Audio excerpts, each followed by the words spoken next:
ఈనాడు క్రైస్తవ సమాజం అంతా కూడా, ప్రపంచంలో అంతటా కూడా మటల ఆదివారము అనేటటువంటి ఈ పామ్ సండే ఆరాధనను జ్ఞాపకం చేసుకుంటున్నారు. చాలా సందర్భాల్లో సమాజంలో ఉన్నటువంటి అనేకులు ఈ ఆర్భాటాలు చేస్తూ ప్రత్యేకతలను ముందుకు తీసుకొస్తూ దానిలో ఉన్నటువంటి అంతరార్థాన్ని ఎక్కువగా అర్థం చేసుకోలేకపోతున్నటువంటి స్థితి ఈనాడు క్రైస్తవ లోకంలో కనబడుతుంటా ఉంది. అది క్రిస్మస్ే కావచ్చు, గుడ్ ఫ్రైడే కావచ్చు, ఈస్టరే కావచ్చు, లేదా palm Sunday, it may be any other occasion. కానీ అందులో ఉన్నటువంటి అంతరార్థం ఏంటో ఈరోజు పరిశుద్ధాత్మ దేవుని సహాయంతో మనం ధ్యానం చేసుకొని ముందుకు సాగుదాం. బైబిల్స్ అందరూ కూడా తెరిచి నాతో కలిసి లూకా సువార్త 19వ అధ్యాయము 41వ వచనము, 42వ వచనము, 45వ వచనాన్ని చదువుకుందాం. Gospel of Luke chapter 19 verse 41, 42 and 45. ఈ 3 వచనాలు చదువుకొని ధ్యానంలో ముందుకు సాగుదాం. ఈ సన్నివేశము యేసుక్రీస్తు ప్రభువారు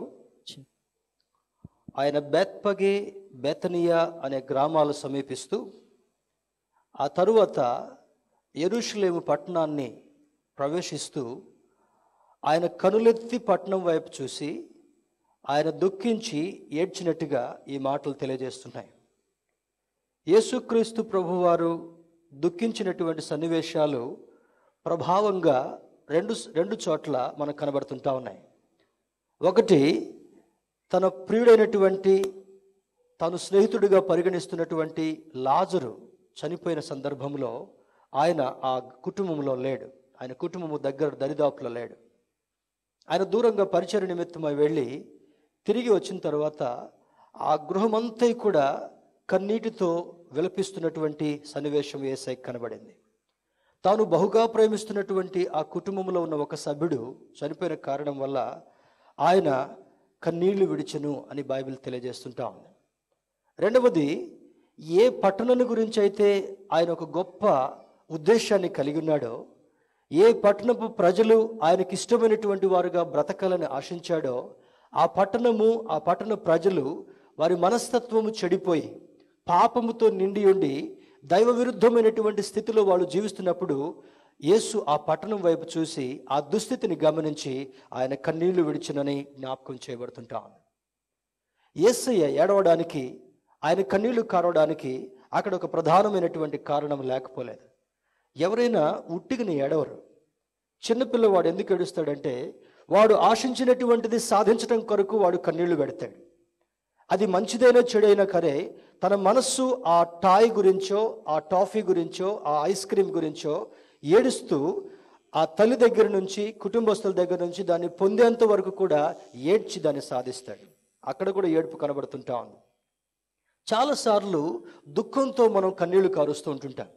చాలా సందర్భాల్లో మొసలి కన్నీళ్లు కాచినట్టుగా కూడా కారుస్తూ we try to pretend and show something else to the people.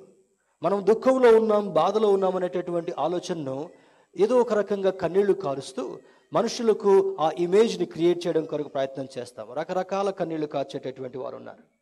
కానీ యేసుక్రీస్తు ప్రభు వారు కన్నీళ్లు కారడంలో అందులో చాలా అంతరార్థం దాగి ఉంటా ఉంది. తాను ప్రేమించినటువంటి యెరూషలేము పట్టణము, చూడండి, ఇదే సన్నివేశము మత్తయి సువార్తలో కూడా వ్రాయబడి ఉంది. ఇంటికి వెళ్ళిన తర్వాత మీరు చదువుకోవచ్చు. ఈ 4 సువార్తల్లో పరిపరి విధాలుగా వ్రాయబడి ఉన్నాయి. కానీ మరి దీనిలో ఉన్నటువంటి ఈ ఒక్క మాటను మాత్రమే ఈరోజు ధ్యానం కొరకు నేను ఎన్నిక చేసుకోవడం జరుగుతుంటా ఉంది. మత్తయి సువార్త 21వ అధ్యాయము మొదటి 13 వచనాలు, మరియు మార్కు సువార్త 11వ అధ్యాయము మొదటి 10 వచనాలు, లూకా సువార్త 19వ అధ్యాయము 29 నుండి 40 వచనం వరకు, యోహాను సువార్త 12వ అధ్యాయము 12 నుంచి 16 వచనముల వరకు కూడా ఈ మాటలు రాయబడి ఉంటా ఉన్నాయి. 4 సువార్తల్లో పరిశుద్ధాత్మ దేవుడు తన భక్తులను ప్రోత్సాహపరిచి ఆ సన్నివేశాన్ని మరి రాయించినటువంటి స్థితి మనకు అది కనబడుతుంటా ఉంది.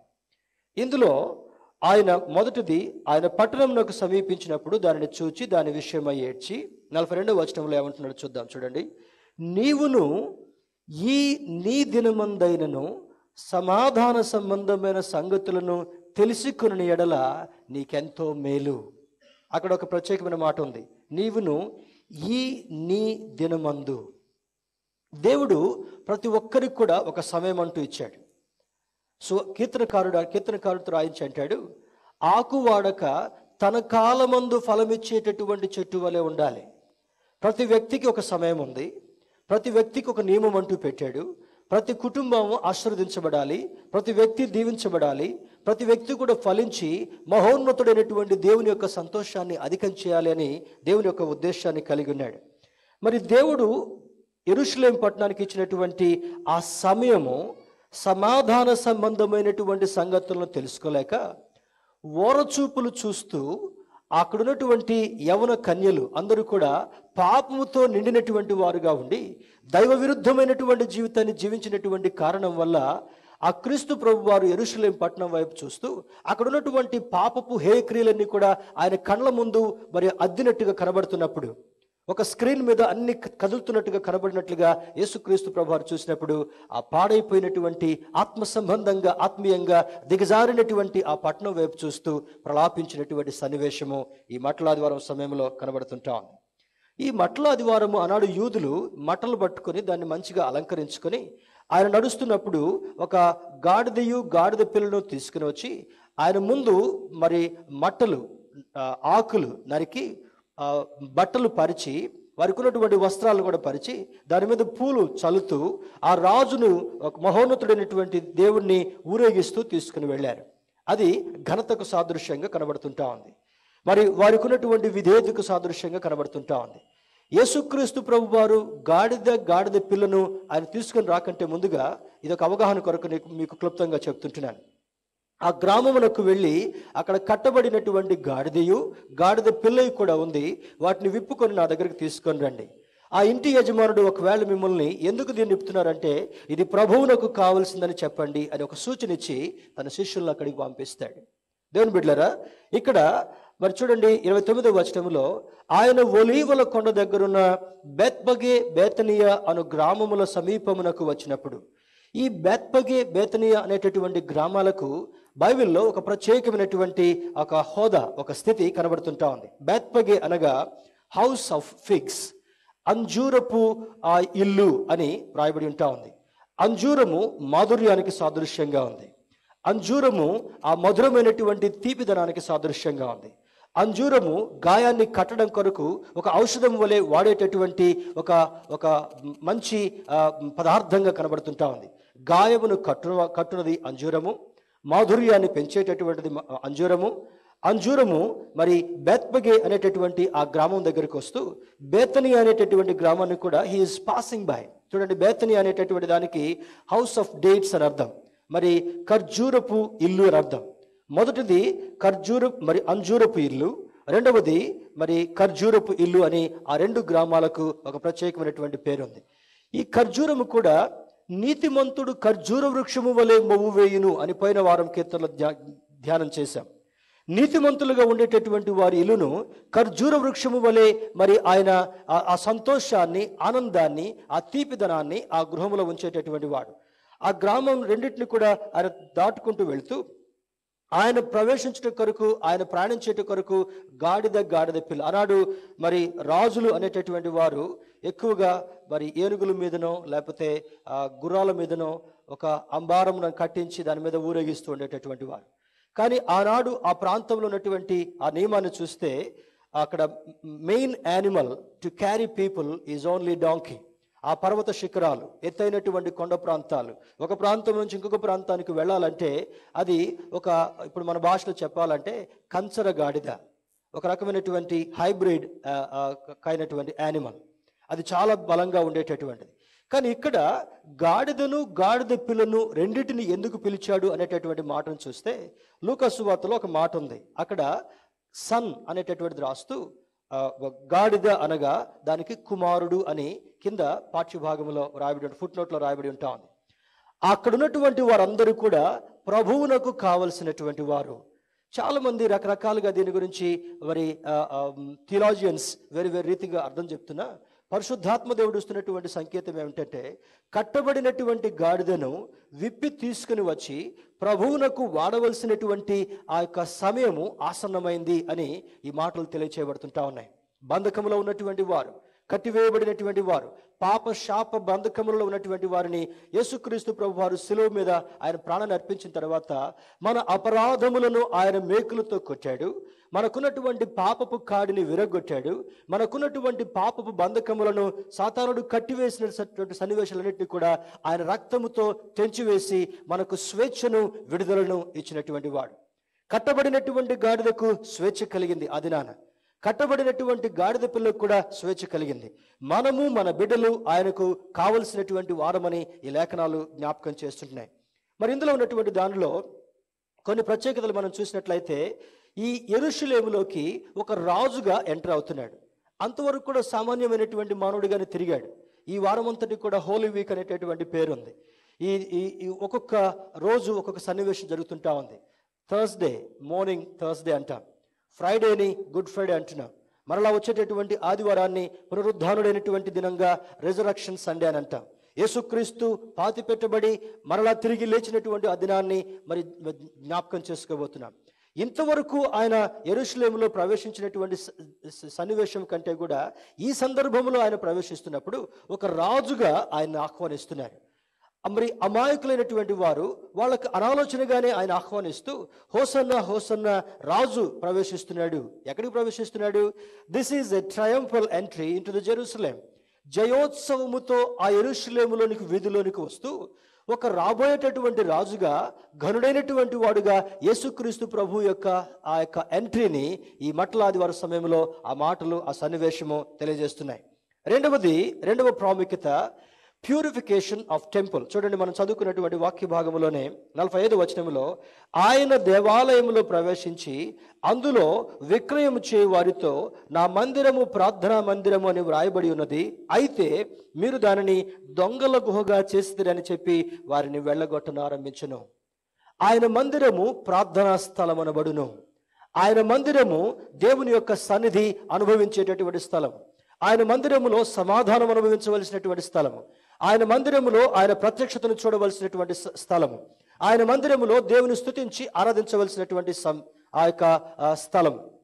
అయితే ఆనాడున్నటువంటి వారిలో ఎక్కువగా ఫారెన్ ట్రేడ్ చేస్తూ ఉండేటటువంటి వారు. ఎందుకనగా యెరూషలేం పట్టణానికి రావాలంటే ఆ చుట్టుపట్టున్నటువంటి ఆ పట్టణాలంతటిని గురించి కూడా ఒక పుణ్యక్షేత్రం లాగా అక్కడికి వచ్చేటటువంటి వారు, బలులు అర్పించేటటువంటి వారు, ఆరాధన చేసేటటువంటి వారు, అక్కడ సమయం గడిపి యాజకులతో ప్రత్యేకమైనటువంటి ప్రార్థనలు చేయించుకునేటటువంటి వారు.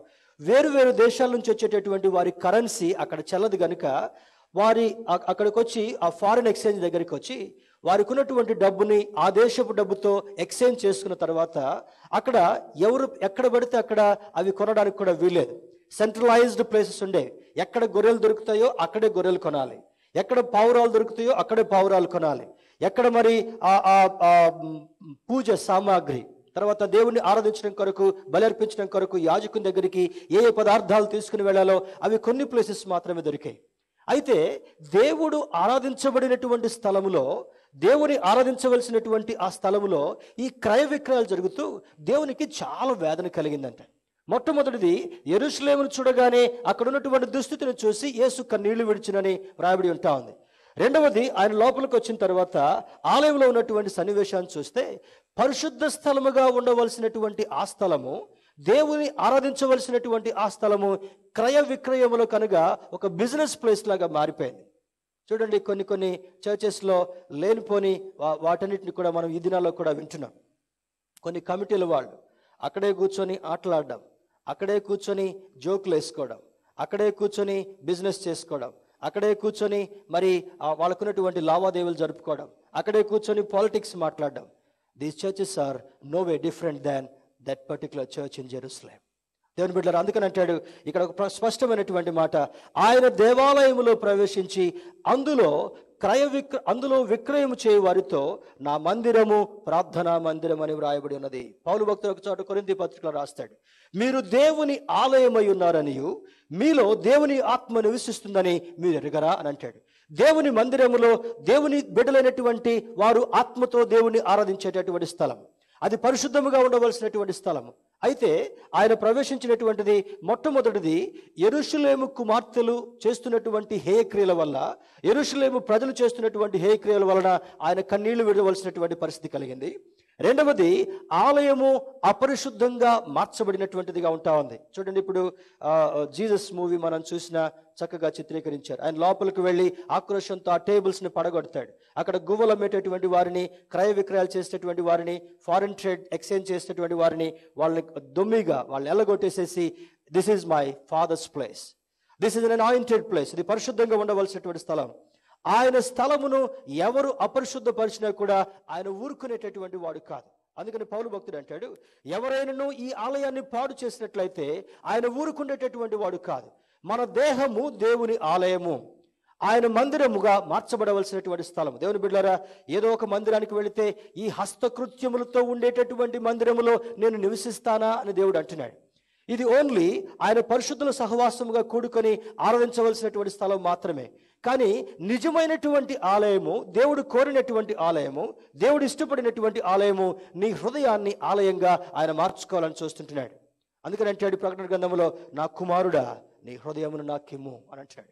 దేవుడికి కావలసినటువంటిది నీ ఆభరణాలు కాదు, దేవునికి కావలసినటువంటిది నీ వస్తువులు కాదు, దేవునికి కావలసినటువంటిది నీ ఆర్భాటము కూడా కాదు.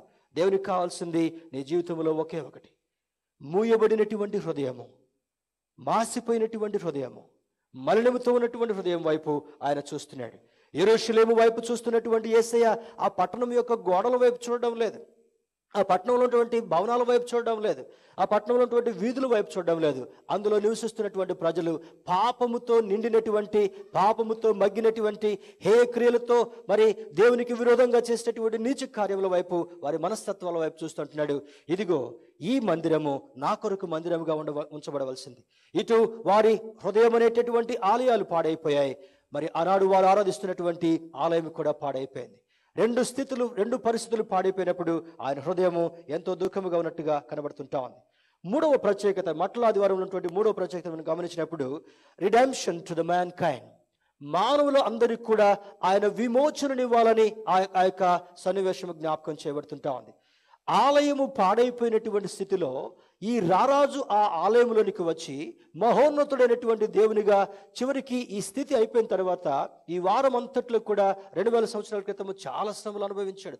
థర్స్డే టు ఫ్రైడే, సాటర్డే, ఆ ఫ్రైడే ఈవినింగ్ చనిపోయాడు. తర్వాత సమాధి చేయబడ్డాడు. భయంకరమైన రీతిలో ఆయన కొట్టబడ్డాడు, మొత్తబడ్డాడు. నీ హృదయంలో కలిగినటువంటి హేయ క్రియల వల్ల, నా హృదయంలో కలుగుతున్నటువంటి నీచ కార్యాల వల్ల ఆయన నలగొట్టబడ్డాడు. అందుకని అంటాడు, వదకు తేబడినటువంటి గొర్రె పిల్లవలే ఆయన మౌనిగా ఉండి, నీ మీద పడవలసినటువంటి దెబ్బలు, నీ మీద చూపవలసినటువంటి న్యాయం, నీ మీద చూపవలసిన జడ్జిమెంట్ అంతటిని కూడా ఆయన మీద వేసుకొని నీకు నాకు విడుదలనిచ్చినటువంటి దేవుడు ఈ దేవుడు ఇచ్చినాడు. మరి ఒక ప్రత్యేకతను చూసినప్పుడు చూడండి, మరి గాడ్ ఆఫ్ ఆనర్, ఆయన జయోత్సవముతో ఒక రాజుగా వస్తూ మరలా రాబోయేటటువంటి రాజుకి ఒక చిహ్నంగా ఆయన కనబడుతుంటున్నాడు. ఆయన రాజ్యాన్ని ఏర్పాటు చేసుకోబోతున్నాడు. ఆయన రాజ్యంలో మనందరినీ కూడా ఆయన తీసుకుని వెళ్ళబోతుంటున్నాడు. 4 ప్రత్యేకతలు ఈ మట్లాదివారం సందర్భంలో కనబడుతున్నాయి. మొదటిది, ట్రయంపల్ ఎంట్రీ ఇంటు జెరూసలేం, యెరూషలేములో జయోత్సవముతో ప్రవేశించినటువంటి ఆ ప్రయాణము. రెండవది, ప్యూరిఫికేషన్ ఆఫ్ టెంపుల్, ఈ యొక్క ఆలయాన్ని మరి శుద్ధపరిచేటటువంటి ఒక క్రియ. మూడవది, redemption to the mankind by untying the donkey, ఆ కట్టబడినటువంటి గాడిదను ఏ విధంగా విప్పాడో నీవు నేను కూడా కట్టబడినటువంటి పరిస్థితుల్లో, మరి నెట్టివేయబడినటువంటి పరిస్థితుల్లో, కార్నర్ చేయబడినటువంటి పరిస్థితుల్లో, దేవునికి దూరంగా ఉన్నటువంటి పరిస్థితుల్లో అక్కడి నుండి తన రక్తాన్ని చిందించి నిన్ను కడిగి ఒక తప్పిపోయినటువంటి కుమారుని ఏ విధంగా మరలా తండ్రి దగ్గరికి చేర్చాడో, నీవు నేను తప్పిపోయినటువంటి స్థితిలో ఉన్నప్పుడు యెరూషలేములో తప్పిపోయినటువంటి వారిని అందరినీ కూడా ఆయన తిరిగి రక్షించి తీసుకొని రావాలని ఆయన ఇష్టపడుతున్నట్లుగా జ్ఞాపకం చేయబడుతుంటా ఉంది. దేవుని బిడ్డలారా, ఇందులో ఉన్నటువంటి మరికొన్ని మాటలు చూసినట్లయితే, ఆయన దేవాలయంలో ప్రవేశించి అందులో విక్రయించే వారితో నా మందిరము ప్రార్థనా మందిరం అని వ్రాయబడినది, అయితే మీరు దానిని దొంగల గుహగా చేస్తారని చెప్పి వారిని వెళ్ళగొట్టను ఆరంభించను. ఎందుకు దొంగల గుహగా మారిపోయింది అనగా, మరి స్వనీతి చేత, ఈ లోకాశల చేత, దేవుని యొక్క వాక్యానికి విరుద్ధమైనటువంటి ప్రవర్తనను కలిగినందువల్ల, దేవుని యొక్క ఆశయాలను పాటించకుండా ఉన్నందువల్ల ఇది ఒక దొంగల గుహగా మారిపోయి నీచమైనటువంటి కార్యాలకు ఈ హృదయము మరి గురి అయినట్టుగా కూడా అక్కడ కనబడుతుంటా ఉంది. అక్కడ అంటే చూడండి, యెషయా గ్రంథము 56లో ఒక మాట చదువుకుందాం. ఐజయా చాప్టర్ 56 వర్స్ 7 చదివి సహాయం చేయండి. ఐజయా 56 వర్స్ 7, యెషయా గ్రంథము 56వ అధ్యాయము 7వ వచనంలో ఒక మాటను చదువుకుందాం. నా ప్రార్థనా మందిరములో వారిని ఆనందింపజేసేదను. నా బలిపీఠం మీద వారు అర్పించు దహన బలులను నాకు అంగీకారములగును. నా మందిరము సమస్త జనులకు ప్రార్థనా మందిరం అనబడును. చాలా, ఇది దేవుని మందిరమునకున్నటువంటి ఒక ప్రత్యేకత. నా ప్రార్థనా మందిరములో వారిని ఆనందింపచేసేదను. ఏ మందిరములో అయితే దేవుని యొక్క బిడ్డలను ఆనందింప చేయాలనుకున్నాడో ఆ మందిరము పాడైపోయినందువల్ల దేవుడు ఆ కార్యానికి పూనుకున్నట్టుగా అర్థమవుతుంటా ఉంది. He wants to cleanse his temple. ఆయన మందిరమును శుభ్రపరచాలని, ఆయన మందిరమును బాగు చేయాలని, ఆయన మందిరమును తిరిగి కట్టాలని. దానికి సాదృశ్యంగా మనం చూసినప్పుడు పాడైపోయినటువంటి నా హృదయం అనేటటువంటి మందిరము, దేవునికి విరోధంగా ఆయాసాన్ని కలిగించేటటువంటి సన్నివేశాలతో నిండినటువంటి ఈ మూయబడినటువంటి మనస్తత్వాన్ని, వంగిపోయినటువంటి హృదయాన్ని, దాగి ఉన్నటువంటి హృదయాన్ని, నీచక్రియలు కలిగినటువంటి హృదయాన్ని, దేవునికి విరోధమైనటువంటి చేష్టలు కలిగినటువంటి ఈ హృదయాన్ని చూడండి, ద్వంద్వ వైఖరి కలిగి ఉండడం చాలా డేంజర్. ద్వంద్వ వైఖరి అంటే మరి పైకి ఒక స్వరూపము, లోపలికి ఒక స్వరూపం. దాని గురించి యేసుక్రీస్తు ప్రభువారు తన బోధలో ఒక చక్కని మాట అంటాడు. ఆయన శాస్త్రులను పరిశీలన వైపు చూసి, మీరు సున్నము కొట్టినటువంటి సమాధులను పోలి ఉన్నారు అని అంటాడు. పైకి సమాధి చాలా డెకరేట్ చేయబడినట్టుగా కనబడుతుంటా ఉంది, మంచి ఫ్లవర్స్తో నింపబడినట్టుగా కనబడుతుంటా ఉంది, మంచి రంగులు వేసినటువంటి సమాధిగా కనబడుతుంటా ఉంది. కానీ లోపల దాగినటువంటిది మృత కళేబరం, జీవము లేనటువంటి ఆ శరీరం మాత్రమే. దేవుని బిడ్డలారా, ఆ విధంగా మనం ఉండడానికి వీల్లేదు. మనలో ఉన్నటువంటిది దేవుని యొక్క ఆత్మ కనుక నిన్ను నిర్జీవంగా చేయకుండా జీవించేటటువంటి వాడుగా చేయాలనేటటువంటిది దేవుని యొక్క ముఖ్య ఉద్దేశం అయింటా ఉంది. అందులో ఉన్నటువంటి ప్రతి నీచ పాపపు క్రియను కూడా తాను కార్చినటువంటి ప్రశస్తమైన రక్తము చేత కడిగి శుద్ధీకరించి నీ హృదయములో మత్సైనను, డాగైనను, కళంకమైనను, ముడతైనను లేకుండా దేవుని ఎదుట నిన్ను ఒక మంచి సాక్షిగా నిలబెట్టాలని ఆయన యొక్క ఉద్దేశం అయింటా ఉంది. నిన్ను ఒక దోషపూరితమైనటువంటి వాడుగా నిలబెట్టడం దేవునికి ఎంత మాత్రం కూడా ఇష్టం లేదు. అందుకని అంటాడు, నా ప్రార్థనా మందిరములో వారిని ఆనందింపచేసేదను. దేవుని యొక్క మందిరానికి మనం ఎందుకు రావాలనగా, నీ హృదయంలో ఉన్నటువంటి ఆ యొక్క బాధంతటిని కూడా ఆయన సన్నిధిలో హన్నా వలె కుమ్మరించి ఆ ఆనందాన్ని అనుభవింపచేయాలి. నీ హృదయంలో ఒక ద్వారాన్ని ఎందుకు తెరవాలని దేవుడు కోరుకున్నట్లయితే, ఆ హృదయంలో దాగినటువంటి ప్రతి మలినాన్ని కూడా ఆయన ప్రవేశించి, ఆనాడు యెరూషలేములో ప్రవేశించి ఆ మందిరమును ఏ విధంగా శుభ్రపరిచాడో, నీవు ఎప్పుడైతే నీ హృదయ ద్వారాన్ని తెరిచి ఉంచుతావో, అయా నా హృదయంలోనికి రమ్మని నీవు ఆహ్వానం చేస్తావో, నీ హృదయంలోనికి వచ్చి ఆయన కార్చినటువంటి రక్తము చేత నీ హృదయపు గోడలకు ఉన్నటువంటి ప్రతి మలినాన్ని, ఆ మురికిని కూడా, పాపపు సంబంధమైనటువంటి ప్రతి నీచక్రియను కూడా ఆయన కడిగి శుద్ధి చేసి హిమము కంటే తెల్లగా మెరిసేటటువంటి హృదయంగా దేవుడు నీకు అనుగ్రహించాలనుకుంటున్నాడు. అందుకనే దావీదు భక్తుడు పాపం చేసినప్పుడు ఆయన పశ్చాత్తాపడుతూ ఆయన చేసినటువంటి ప్రార్థన, అయ్యా నా హృదయం మలినం అయిపోయింది, నా శరీరం మలినం అయిపోయింది, నా తలంపులు మలినం అయిపోయాయి, నేను నీచక్రియకు దిగజారిపోయినటువంటి వాడిగా ఉన్నాను, నన్ను క్షమించి హిమము కంటే తెల్లగా మెరైనట్లుగా నన్ను కడుగు ప్రభువా అనే ఒక ప్రార్థన 51వ కీర్తనలో చేసినట్టుగా మనకు అర్థమవుతుంటా ఉంది. ఆయన మందిరములో ప్రవేశించినటువంటి వారిని క్షమించమని అడిగినప్పుడు క్షమించుటకు సిద్ధ మనసు కలిగినటువంటి దేవుడు ఆయన రక్త ప్రోక్షణను నీ మీద అనుగ్రహించి ఆయన ప్రక్షాళన చేస్తూ నిన్ను కడిగి శుద్ధి చేసి హిమము కంటే తెల్లగా కనబడేటట్టుగా చేయడం మాత్రమే కాకుండా ఆ మహోన్నతుడైనటువంటి దేవుడు, పరిశుద్ధుడైనటువంటి దేవుడు నీ హృదయంలో నివసించాలని ఆయన ఇష్టపడుతుంటున్నాడు.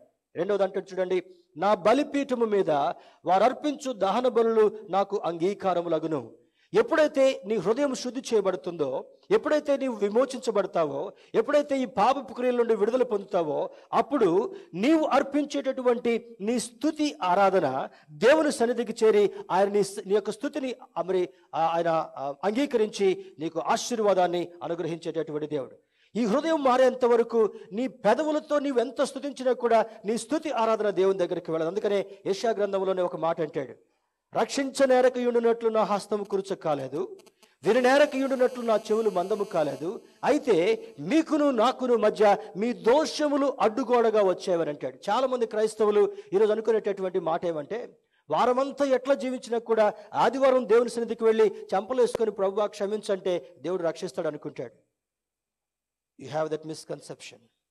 చాలా మంది క్రైస్తవులకి అదొక దురభిప్రాయంగా మిగిలిపోయింది.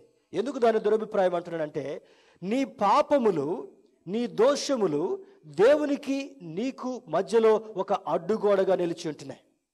చూడండి, పెద్ద పెద్ద ఆఫీసులకు వెళ్ళినప్పుడు, ఎయిర్పోర్ట్స్కి వెళ్ళినప్పుడు, ఎంఎన్సీస్కి వెళ్ళినప్పుడు థిక్ గ్లాస్ డోర్స్ ఉంటాయి. You can see the other person. అవతల ఉన్నటువంటి వ్యక్తిని నీవు కళ్ళతో చూడొచ్చు, కానీ నీవు లోపలికి ప్రవేశించకుండా ఆ అద్దపు తలుపులు నిన్ను ఆపివేస్తుంటున్నాయి. దానికి ఒక ఆ కోడ్స్ పెట్టి ఆ తలుపులు మూసుకొని నీకు అనుమతి లేకుండా చేస్తున్నాయి. నువ్వు చేయవలసింది ఏంటో తెలుసా? You need to have some identity which can open the door. దేవుని యొక్క వాక్యము అనేటటువంటి ఐడెంటిటీ, దేవుని యొక్క ఆత్మ అనేటటువంటి ఐడెంటిటీ, దేవుని యొక్క రక్తం అనేటటువంటి ఐడెంటిటీని ప్రతి నిత్యం నీవు కలిగినప్పుడు, నీవు అక్కడికి వెళ్ళి దేవుని స్తుతిస్తున్నప్పుడు యెషయా భక్తుడు జ్ఞాపకం చేసినట్టుగా అంటాడు చూడండి, నా బలిపీఠము మీద వారు అర్పించు దహన బలులను నాకు అంగీకారములగును. మూడవ మాట అంటాడు, నా మందిరము సమస్త జనులకు నా ప్రార్థనా మందిరము అనబడును. సమస్త జనులకు ప్రార్థనా మందిరము అనబడును. దేవుని బిడ్డలారా, ఇందులో ఉన్నటువంటి ప్రత్యేకత ఏమనగా, ఎప్పుడైతే దేవుని యొక్క మందిరం శుభ్రం చేయబడుతుందో, ఎప్పుడైతే దేవుని యొక్క మందిరము అది మరి పరిశుద్ధతకు సాదృశ్యంగా కనబడుతుందో, అది సమస్త జనులకు ప్రార్థనా మందిరముగా ఉండేటటువంటిదిగా ఉందని ఆయన జ్ఞాపకం చేస్తుంటున్నాడు. మరి ఒక ప్రత్యేకతను కూడా ఇందులో ఉన్నటువంటి మాట మనం చూసినట్లు చూడండి. మత్తయి సువార్త 21వ అధ్యాయము 9వ వచనంలో ఒక మాట చదువుకుందాం. Matthew chapter 21 verse 9. 21వ అధ్యాయము 9వ వచనం మనం చూసినట్లయితే, జన సమూహములలో ఆయనకు ముందుగా వెళ్ళుచుండిన వారును వెనుక వచ్చుచుండిన వారును, దావీదు కుమారునికి జయము, ప్రభువు పేరట వచ్చువాడు స్తుతింపబడునుగాక, సర్వోన్నతమైన స్థలములలో జయము అని కేకలు వేయుచుండిరి. ఈ జయము అనేటటువంటి మాట హోసానా, ఇందాక పిల్లలు చక్కని పాట పాడారు. హోసానా అనేటటువంటి మాటకు హీబ్రూ భాషలో అర్థము సేవ్ అని అర్థం, అయా రక్షించు అని అర్థం. హోసన్నా హోసన్నా అని వారు గొంతెత్తి ఆయన స్తుతిస్తూ ఆరాధిస్తున్నా కూడా తెలవని రీతిలో ప్రభువా మమ్మల్ని రక్షించు. ఎందుకంటున్నారు వారు రక్షించు అని? వారు పాపములో మునిగిపోయేటటువంటి వారుగా ఉన్నారు. వారి యొక్క లోకపు కార్యాలలో మునిగి తేలేటటువంటి వారుగా ఉన్నారు. నీచమైనటువంటి కార్యాలకు భాగస్థులుగా ఉంటున్నారు. అందుకనే తెలవని రీతిలో వారు అందరూ అంటున్న కొద్దీ ఆ గుంపులో కలిసి హోసన్నా హోసన్నా అంటే మొదలుపెట్టారు. హోసన్నా అని నీ నోట నువ్వు పలుకుతున్నప్పుడు, Lord save me from sin, save me for sinful activities, save me for sinful attitude. ఈ నియమాలంతటి నుంచి కూడా ప్రభువా నన్ను రక్షించు. నీ నోట హోసన్నా అని పలుకుతుండగానే ఈ అన్ని క్రియల నుండి శుభ్రపరచబడి పరిశుద్ధపరచబడి రక్షించేటటువంటి అది అర్థాన్ని నీకు ఇస్తుంటా ఉంది. మరి ఈ యొక్క మాట హోసన్నా అనేటటువంటిది అరామిక్ భాషలో కూడా చూస్తే గాడ్ సేవ్ లేదా లార్డ్ హెల్ప్ మీ నౌ. అది ఎంతో దూరం చేయదు ప్రభువా, ఇప్పుడే నన్ను రక్షించు, ఇప్పుడే నన్ను కరుణించు, ఇప్పుడే నన్ను సరిచేయనేటటువంటి మాట మనకు కనబడుతుంటా ఉంది. దేవుని బిడ్డలారా, ఈ ఉదయకాల సమయంలో ఈ మట్ల ఆదివారం అనేటటువంటి మాటను అందరూ క్రైస్తవులు చేసుకున్నట్టుగా నీవు కూడా చేస్తే దానిలో ప్రత్యేకత ఏమీ లేదు. నీవు నేను చేయవలసింది నీ హృదయం అనేటటువంటి ఆ యొక్క స్థలాన్ని దేవుని కొరకు ఆలయంగా నీవు మార్చబడగలగాలి. అది ఎప్పుడు మారుతుందనగా, నువ్వు దేవునికి సమర్పించుకొని ప్రభువా ఈ హృదయాన్ని నీవు శుద్ధి చేయి. 4వ ప్రత్యేకత, చివరి ప్రత్యేకత చెప్పి నేను ముగిస్తున్న ప్రత్యేకత ఏమనగా, ఫలించేటటువంటి అనుభవము మనకు ఎంతైనా అవసరం. చూడండి, ఈ 4 సువార్తల్లో కూడా చూస్తే ఆ మార్గంలో వెళుతూ త్రోవ పక్కన ఉన్నటువంటి అంజూరపు చెట్టును చూసి, అంజూరపు చెట్టు మంచిగా కనబడుతుంది కానీ దానిలో పండు ఆయనకు ఏమి కూడా కనబడడం లేదు. ఇంకొక సువార్త భాగంలో ఉంది, అది అంజూరపు పండ్లు కాసేటటువంటి కాలము కాదు. యేసుక్రీస్తు ప్రభు వారు ఆ సత్యం ఎరిగిండి కూడా ఎందుకు ఆ అంజూరపు చెట్టుని శపించాడు అనేటటువంటిది చాలా మంది క్రైస్తవులకు అంతుబట్టనటువంటి ఒక గొప్ప మర్మముగా మిగిలి ఉంటాం. దానికి సాదృశ్యం ఏమనగా, అంజూరపు చెట్టు ఎప్పుడైతే ఆకులు నిండుగా ఉంటుందో దానిలో తప్పకుండా ఫలం ఉండాలని దేవుడు ఆశించాడు. పైకి నిగనిగలాడుతూ కనబడుతూ కూడా లోపల నువ్వు ఫలించేటటువంటి అనుభవాన్ని లేకపోతే దేవుని దృష్టిలో మన జీవితము వ్యర్థమైనటువంటిదిగా కనబడుతుంటా ఉంది. దీనికి తర్వాత దేవుని చిత్తమైతే ఎప్పుడైనా ప్రత్యేకంగా ధ్యానం చేసుకుందాం. ప్రతివాడు కూడా నీ సమయంలో నా సమయంలో ఫలించాలని దేవుడు కోరుకుంటున్నాడు. దేవుడు నీకు ఆయుష్ ఇచ్చింది ఏదో నీ ఇష్టం వచ్చినట్టుగా జీవించడానికి కొరకు మాత్రమే కాదు. ఆయనంటూ నీకు ఒక నియమం పెట్టాడు. ఆయనంటూ ఒక పరిమితి పెట్టాడు. ఆయనంటూ ఒక ఎక్స్పెక్టేషన్ యొక్క ఒక ప్రత్యేకమైనటువంటి ఉద్దేశాన్ని కలిగి ఉన్నాడు. నీవు బహుగా ఫలించడం వలన పరలోకమందున్నటువంటి తండ్రి మహిమపరచబడును. శిష్యులు అడుగుతున్నారు, అయ్యా ఏంటి ఆ చెట్టు ఎండిపోయింది అన్నప్పుడు, ఎందుకు ఆ చెట్టు ఎండిపోవాల్సి వచ్చింది? ఫలించినటువంటి ప్రతి చెట్టు కూడా దేవుని యొక్క ఉగ్రతకు ఒక దినాన గురి కావాల్సిందే. అంజూరములో మాధుర్యం ఉంటుండొచ్చు, అంజూరములో గొప్పతనం ఉంటుండొచ్చు, అంజూరములో హీలింగ్ ఆస్పెక్ట్ కూడా ఉంటుండొచ్చు, కానీ ఆ అంజూరము ఫలించినందువల్ల అది దేవుని యొక్క ఉగ్రతకు గురైనట్టుగా మనకు అర్థమవుతుంటా ఉంది. ఈరోజు మట్లాదివారం సందర్భంగా నీవు నేను జ్ఞాపకం ఉంచుకోవాల్సినటువంటి గొప్ప సత్యం ఏమనగా, ఆయన యెరూషలేములో ప్రవేశించినట్లుగా ఆయన నీ ముందు ప్రయాణం చేసుకుంటూ ఒక రాజుగా వస్తున్నప్పుడు నీ హృదయంలోనికి ఈ రాజును నీవు ఆహ్వానించగలుగుతుంటున్నావా? ఈ రాజు యొక్క ఆశయాన్ని నీవు నిలబెట్టగలిగేటటువంటి ఆధిక్యతను నీవు కలిగి ఉన్నావా? రెండవది, నీ హృదయం అనేటటువంటి ఈ యొక్క ఆలయంలో దేవుడు నివసించాలంటే పరిశుద్ధుడైనటువంటి దేవుడు ఈ మురికి ఆలయంలో నివసించడం కొరకు ఆయన ఇష్టపడడు. చూడండి, ఏదైనా గృహంలోకి వెళ్ళినప్పుడు దాన్ని చాలా శుభ్రం చేసుకొని దాన్ని నీళ్లు పెట్టి కడుక్కొని చక్కగా దాన్ని మన సామాన్లన్నీ కూడా దాంట్లోకి షిఫ్ట్ చేసుకొని అందులో నివసించడం కొరకు ఇష్టపడతా. మురికి దానిలో నివసించేటటువంటి వాడు ఒక అపవాది యొక్క సంబంధి. ఈ హృదయము మురికిగా ఉండడం కొరకు దేవునికి ఎంత మాత్రం కూడా ఇష్టం లేదు. నీ హృదయము దేవుని కొరకు ఒక మందిరముగా మార్చబడగలగాలి. ఆయన రాకడ సమీపంగా ఉంది. ఆయన మరి తిరిగి వచ్చినప్పుడు నీవు నేను కూడా ఆ మహోన్నతుడైనటువంటి ఆ గొప్ప రాజును ఎదుర్కొనేటటువంటి అనుభవము నీలో నాలో ఉందా?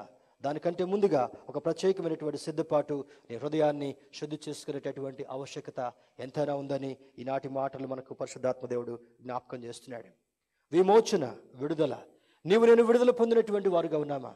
చాలా మంది ఇంకా ఈ పాపం అనేటటువంటి బానిసత్వములో మగ్గిపోయేటటువంటి అనుభవాన్ని కలిగి ఉంటున్నాం. క్రైస్తవులుగా జీవిస్తూ కూడా మనము కట్టివేయబడినటువంటి పరిస్థితిలో ఉంటున్నాం.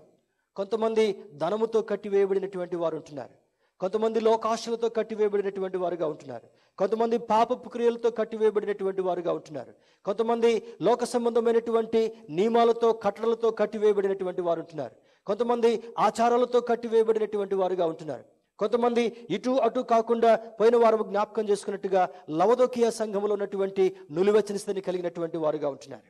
ఈ మట్లాదివారం సందర్భంలో పరిశుద్ధాత్మ దేవుడు నీకు నాకు ఇస్తున్నటువంటి సందేశం ఏమంటే, నీవు కట్టివేయబడినటువంటి పరిస్థితి నుంచి విడుదల పొందాలని దేవుడు ఆశిస్తుంటున్నాడు. నీవు ఫలించినటువంటి అంజూరపు చెట్టు వలె మిగిలి ఉండడానికి దేవునికి ఇష్టం ఉండడం లేదు. నీవు ఫలించేటటువంటి చెట్టు వలె ఉండాలి. నీవు ఫలించాలంటే దేవునితో అంటు కట్టబడినటువంటి వాడిగా యోహాను సువార్త 15వ అధ్యాయంలో జ్ఞాపకం చేసినటువంటి రీతిలో ఉండగలగాలి. ఏ తీగ అయితే ఫలించకుండా ఉంటుందో ఆ తీగను యజమానుడు నరికి అగ్నిలో పారవేస్తాడు. దేవుని బిడ్డలారా, నీ జీవితము ఎప్పుడు ముగింపుకు వస్తుందో నీకు నాకు తెలియదు. రేపేమి సంభవించునో నీకు తెలియదు కనుక ఇంకా నీకు సమయం ఉండగానే, ఇంకా వెలుగుండగానే మన హృదయం అనేటటువంటి ఈ స్థితిని నీవు జ్ఞాపకం చేసుకుని దాన్ని నువ్వు సరి చేసుకున్నట్లయితే నీ హృదయంలో సంతోషము, నీ హృదయంలో సమాధానము, నీ జీవితమునకు విడుదల, నీ జీవితమునకు ఫలించేటటువంటి అనుభవాన్ని దేవుడు కలిగించాలని ఆయన ఇష్టపడుతుంటున్నాడు. ఈ ఉదయకాల సమయంలో మరి చూడండి 13వ వచనంలో, మరి మత్తయి సువార్త 1వ అధ్యాయము 13వ వచనంలో, నా మందిరము ప్రార్థనా మందిరం అనబడును. నీ హృదయంలో ఆ ప్రార్థన అనుభవం ఉన్నదా? నీ కుటుంబంలో ప్రార్థన అనుభవం ఉన్నదా? నీ నోట ఆ ప్రార్థన అనుభవము కనబడుతుందా? నీ పెదవులు దేవుని స్తుతించేటటువంటి పెదవులుగా ఉన్నాయా? నిజంగా దేవుని యొక్క ఆత్మ నీలో నివసిస్తుందని ఎరిగి ఈ హృదయాన్ని నీవు పాడు చేసేటటువంటి వాడిగా అప్పచెప్పకుండా, సాతానుడికి అవకాశం ఇవ్వకుండా, దేవుని యొక్క రాకడ సమీపంగా ఉంది కనుక ఆయన ఎప్పుడు వచ్చినా ఈ హృదయంలో స్థానం ఉంది. అవనిగడ్డలో జాన్ బ్రదర్ అనేటటువంటి మమ్మల్ని బాగా ప్రేమించినటువంటి ఒక సహోదరుడు ఉన్నాడు. ఆయన ఇంటి పైన ఒక మంచి రూమ్ ఫెసిలిటీని ఏర్పాటు చేశారు. దాన్ని ఇనాగ్రేట్ చేసిన తర్వాత దేవుని సేవకులుగా ఎప్పుడు మీరు వచ్చినా కూడా this room is open for you అని ఒక మాట చెప్పినప్పుడు నేను ఎంతో సంతోషించాను. Always my doors are open అని కొంతమంది స్నేహితులతో అనంట. కానీ ఇదే మాట నిన్ను ప్రేమిస్తున్నటువంటి దేవుని కొరకు నీవు అనగలవా? Lord, my doors are open any time for you. నా హృదయం అనేటటువంటి ఈ యొక్క ఆలయంలో నిన్ను ఏ సమయంలో కూడా ఆహ్వానిస్తున్నాను. దేవుడు ఏ సమయంలో నీ హృదయంలోనికి వచ్చినా కూడా నీ హృదయంలో మలినము కనబడడానికి ఆయన ఆశించడం లేదు. ఆ హృదయ గోడలు శుభ్రం చేయాలి. హృదయం అనేటటువంటి తలుపులకు కూడా మురికి అంటకూడదు. హృదయం లోపల ఏ విధమైనటువంటి మలినం ఉండడానికి వీల్లేదు. ఆ హృదయము దేవుని ప్రార్థనా మందిరము అనబడును. నీ హృదయంలో ప్రార్థన ఉన్నదా? నీ గృహములో ప్రార్థన ఉన్నదా? నీ జీవితంలో ప్రార్థన అనుభవం ఉందా?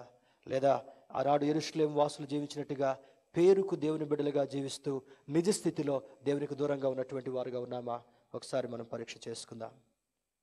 ఒక్క నిమిషం తలలు వంచి కళ్ళు మూసుకొని స్వపరీక్ష చేసుకుందాం. ఈరోజు మట్ల ఆదివారం సందర్భంగా ఏదో లోకస్తులు అందరూ చేసినట్టుగా మనం కూడా ఆర్భాటం చేయడం కాదు. ఈ చిన్న సందేశం నీకు ఒక అవగాహన కలిగించేదిగా ఉందా? ఈ రాజు ఆనాడు యెరూషలేములో ప్రవేశించినప్పుడు ఏ విధంగా విధేయతను చూపించారో అటు విధేయత ఈ మాటలు వింటున్నటువంటి నీవు ఈ దేవునికి నీవు చూపించగలుగుతున్నావా?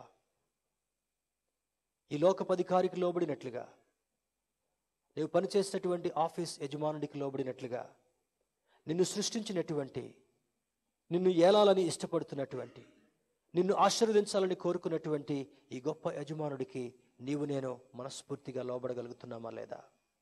మొదటి ప్రశ్న. రెండవది, నీ హృదయము దేవుని కొరకు ఆలయముగా ఉందా? లేదా ఈ లోకాశలన్నిటితో నిండి ఉండి దేవుని కొరకు కొంచెమైన స్థలం లేకుండా ఈ హృదయం ఒకవేళ ఉందా? ఒకసారి పరీక్ష చేసుకుందాం. పరిశుద్ధాత్మ దేవుడు నీ ప్రక్కనే ఉండి ఆ హృదయాన్ని పరిశీలన చేస్తుంటున్నాడు. He is trying to examine whether there is little place so that he can come in and he can dwell in you. స్థలమీయుడి అని సువార్త భాగంలో మాట్లాడుతున్నాడు. ఈ లోకాశలతో నీ హృదయం నిండిపోయినప్పుడు, నీ జీవితం నిండిపోయినప్పుడు, ఆయనకంటూ కొంచెం స్థలము, ఆయన పాదాలు మోపడానికి కూడా నీ హృదయంలో స్థలము లేకుండా ఉన్నప్పుడు, ఒకవేళ దేవుడు ఆ యొక్క నిరాశతో దినమెల్లా చేతులు చాపుకొని ఎప్పుడు నా కుమారుడు నన్ను ఆహ్వానిస్తాడా, ఎప్పుడు నా కుమార్తె నన్ను ఆహ్వానిస్తుందా, ఎప్పుడు ఆ హృదయం లోపలికి వెళ్ళి ఆ హృదయాన్ని శుభ్రం చేయాలా, నేను నిర్మించినటువంటి ఈ మందిరము పాడైపోయింది కనుక నేను మరలా దాన్ని శుభ్రం చేయడానికి ఇష్టపడుతున్నానని దేవుడు నీ ప్రక్కన నిలబడి ఈరోజు మాట్లాడుతుంటున్నాడు. మట్ల ఆదివారం సందర్భంగా can you give a place in your heart? Can you welcome him on this special day? ఈ ప్రత్యేకమైనటువంటి శుభదినములో నిన్ను నన్ను కొన్ని లోకపు క్రియల నుండి, కార్యాల నుండి ఆయన విడుదల చేయాలనుకుంటున్నాడు. మన జీవితాలు ఫలించకుండా కనబడుతున్నందువల్ల ఆ దేవుడు అంటున్నాడు, నా కుమారుడా, నీవు నా మాట విన్నట్లయితే, నీ హృదయాన్ని తెరిచినట్లయితే, దాన్ని శుభ్రపరిచి నా మందిరముగా నీ హృదయాన్ని మార్చాలనుకుంటున్నానని దేవుడు ప్రత్యేకంగా మాట్లాడుతున్నాడు. Can you permit him to do that act? ఆ క్రియ, ఆ కార్యం చేయడం కొరకు దేవుడికి నీవు అనుమతి ఇవ్వగలవా? ఒకసారి దేవునితో మాట్లాడదాం. నీవు కళ్ళు మూసుకొని ధ్యానం చేస్తున్నప్పుడు, ఆలోచన చేస్తున్నప్పుడు, అయ్యా ఎన్నో మట్లాది వారాలు దాటొచ్చానయ్యా, ఎన్నో హోలీ వీక్స్ దాటొచ్చాను, ఎన్నో గుడ్ ఫ్రైడేలు దాటొచ్చాను, ఎన్నో రిజరక్షన్ సండేస్, ఈస్టర్ సండేస్ దాటొచ్చాను. కానీ ఈరోజు నీవు నాతో ప్రత్యేకంగా మాట్లాడావు. నా హృదయం లోకాశలతో నిండిపోయింది, లోకపు తలంపులతో నిండిపోయింది, లోకపు ఆచారాలతో నిండిపోయింది, లోకపు పనిపాట్లతో నిండిపోయింది, మరి ధనాశలతో నిండిపోయింది, ధనార్జనతో నిండిపోయింది. నీకంటూ కొద్ది సమయం కూడా నేను ఇవ్వలేకపోతున్నాను. Lord, I have failed miserably. నీ దృష్టిలో నేను చాలా వరకు విఫలుడినయ్యానయ్యా. నన్ను ఫలించేటటువంటి వాడుగా నీవు చేయాలనుకుంటున్నందుకు నీకు వందనాలని దేవునితో ఒక మాట మాట్లాడు. నీవు ఆయనతో మాట్లాడితే చాలు, ఆయన హస్తాన్ని చాపి నీ హృదయం లోపల ఉన్నటువంటి ప్రతి దురాలోచనను, దుస్థితిని, దేవునికి ఆయాసకరమైన ప్రతి సన్నివేశాన్ని కూడా ఆయన సరిచేసి, ఆయన రక్తంతో కడిగి, ఆయన చేతితో శుభ్రం చేసి, ఆయన నీతో కలిసి నివసించాలని ఇష్టపడుతున్నాడు. Can you welcome him in your heart? నీ హృదయంలోనికి ఆయన ఆహ్వానించగలవా? ఆనాడు యెరూషలేము మందిరాన్ని శుభ్రపరిచినటువంటి దేవుడు ఈరోజు నీ హృదయం అనేటటువంటి మందిరాన్ని శుభ్రపరచాలనుకుంటున్నాడు. ఆయనకు ఒక అనుమతినిద్దాం, ఆయనకు ఒక అవకాశాన్ని ఇద్దాం. ఆయన మనవి చేస్తూ, ప్రభువా నా హృదయాన్ని కడిగయ్యా అని దేవుని అడుగుదా. అని మాట్లాడగలిగినట్లయితే సర్వోన్నతుడైనటువంటి దేవుడు, ఈ గొప్ప దేవుడు నిన్ను ఆశీర్వదించి నిన్ను బలపరచగలడు. అటు కృప, అటు ఆదరణ ఈ మట్లాదివార సందర్భంలో ఆ రాజు, ఆ గొప్ప దేవుడు నిన్ను విడుదల చేసి, నీకు అవకాశాన్ని ఇచ్చి, నిన్ను ఫలించేవాడుగా చేసి, నిన్ను దీవించి బలపరచునుగాక. ఆమేన్.